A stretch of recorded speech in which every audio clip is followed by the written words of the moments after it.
Hi, this video is going to help you get a great start on the guided exercise 2-3. I have downloaded the start file. I am working on a Mac computer and I'm going to go to the instructions section.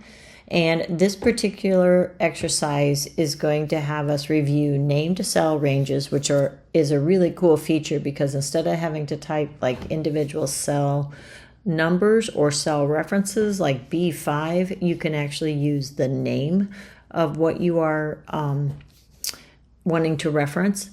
It's also going to talk about absolute references. There is a great video at the beginning of our module on absolute references, so you might want to review that. I'm really going to focus on the payment function and getting you started with this one. You're going to be doing other operations, copying formulas, using sum if and sum product, and also doing some auditing of formulas to troubleshoot errors, and then using the current date as a function. That's what the whole project is going to be. I am going to be concentrating on this very first part where we use a payment function and where we used some named cell ranges. So as we take a look, we are going to create range names for a workbook, which means, what that means is instead of having to reference like cell B4 and then the value here, I'm actually going to use this name loan amount, and it's going to represent this cell and pull out the 10,000. That way I can actually use the name or the title or what it is rather than just an obscure cell reference. So that's the first thing that we're going to set up. So we are going to select cells B5 through C8. And then I'm going to do command. It'll be a little bit different on a Windows. I think it might be a control. I'm not sure. Follow your Windows command. We also select cell E5 through F7. So this is what we have selected. We're going to use the Create from Selection button. So it's in the Formulas tab under Defined Names group. Now if you notice, I have my screen kind of split here. And so that's great, but sometimes we can't see all the menu options. So you might have to hunt a little bit. But we're going to create named references from the selection, the things that we highlighted. We want to have left column, deselect top row if it's selected, and click OK. And then if we want to see what it actually did, we can go back in and we can say name manager.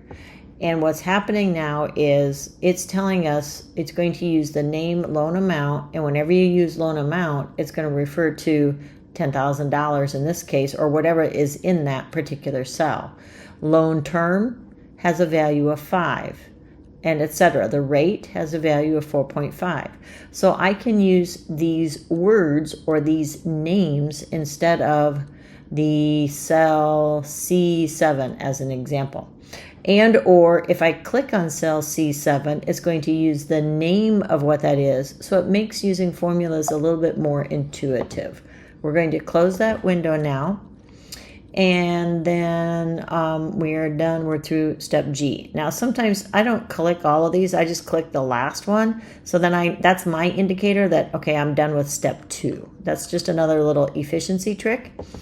Now we're going to talk about the payment function. And I think this one's kind of hard unless you really understand what that function is doing. So that's part of why I'm making this video, is to help you out so we can understand what this formula is actually doing. We want to calculate the payment. So we're going to click in cell C8. We're going to click the financial button and find payment. So I'm going to insert a function and it's financial, or I'm just going to start typing PMT for payment and select payment. Now, my formula builder shows up. It might look a little bit different into Windows, but what's going to be really cool here is I'm going to fill in these items. I'm going to click on, for example, the rate is in cell C7. So I'm going to click on C7.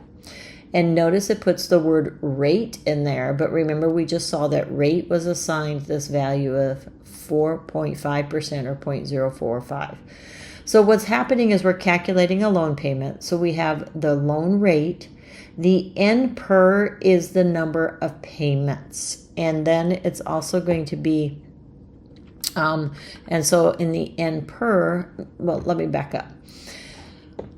N per is going, so I missed a step. I apologize. I'm getting ahead of myself. So we did step C. maybe I better click on it. Type 12 immediately after the rate because that's a yearly rate. So we need to divide that rate by 12 to get a monthly rate because the payment function is based upon a monthly rate. The N per, the next thing that we're going to do is we're going to take the number, that's the N per is going to end up to be how many total payments do you have? So this doesn't make sense to me until I think about it. Oh, N per is the loan term times 12 because it's 5 years times 12, which is the number of years times 12 payments. So that's the total number of payments. So whenever you see N per in the payment formula, it means total number of payments. PV is present value. And so when we're talking about a loan, we want to know what are we borrowing? How much are we borrowing? So if I look at my data over here, I am borrowing $10,000. So I click on that. It fills in our named location, and you can see it assigned at $10,000. FV stands for future value, which we would do if we were trying to do an investment and raise money for our retirement, but we're not. We're borrowing money for a whatever it is, a car or something. So we're borrowing money, so we don't need future value, and we don't need type right now.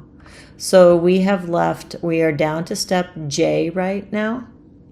And then when I close or click done, it says, so I'm going to click done.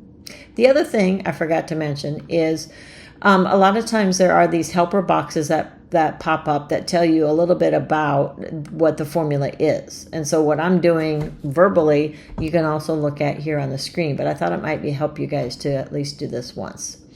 There was one more thing, if I remember correctly. I actually didn't read all my directions. In the PV box, type a minus sign. So I need to put a minus sign in front of that loan payment. And the reason for that, I'm going to hit delete here for a second. I want you to look at what the result is down here. So when we use this formula, the payment turns out to be a negative number because that's actually going to be what's taken away from the loan. But when they send you your payment stub or your bank says, hey, this is how much you have to pay, they don't say you're going to pay a negative amount. They say you're going to pay a positive amount. So you have to put a negative sign in front of there, which makes the result positive. Now we can click done.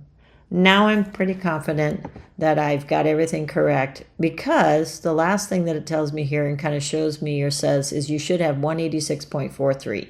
So they have some checks and balances built in along the way here. So always make sure that you double check that. The other thing, remember what you could also do, is you could download the solution file, and it's not cheating to do that. Okay. So when you download that solution file, let's see if I can find it.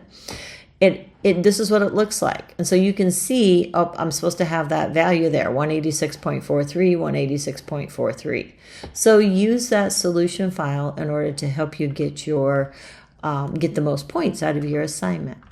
Last but not least, so that we end at the finish up step number 3, is we need to use accounting to format that cell. So I'm going to go to cell C5 and I'm going to go to my home screen and I am going to choose the accounting style.